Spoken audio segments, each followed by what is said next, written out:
Hi everyone, welcome to మీతో ఒక మాట. నేను భారతి. మేము వైకుంఠగిరి నుండి తిరిగి వచ్చేటప్పుడు టిఫిన్ చేయడం కోసం ఘాట్ రోడ్ ప్రక్కన ఆగామండి. దాదాపు మనకి 20 కిలోమీటర్ల మేర టిఫిన్, టీ, కూల్ డ్రింక్ షాపులు అటువంటివి ఏమీ ఉండవు.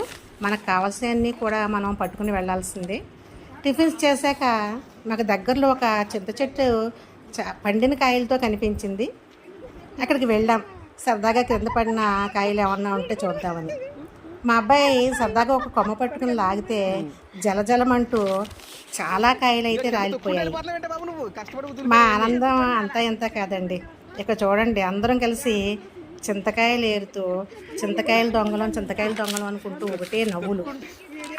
ఏరిన కాయలు వేయడానికి కూడా ఏమీ లేక చీర చెంగుల్లో వేసుకున్నాం. ఆ తర్వాత ఒక కార్లో నుండి ఒక కవర్ తెచ్చి మార్చామనుకోండి.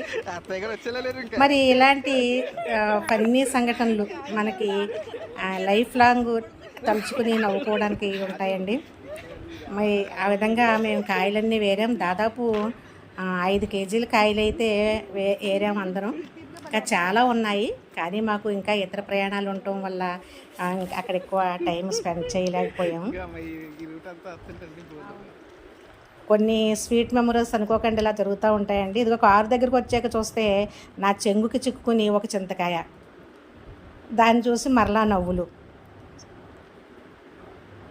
ఈ విధంగా మా కోడలు నేను ఈ చింతకాయలతో ఈ ఫోజునైతే ఇచ్చాము. Thank you for watching.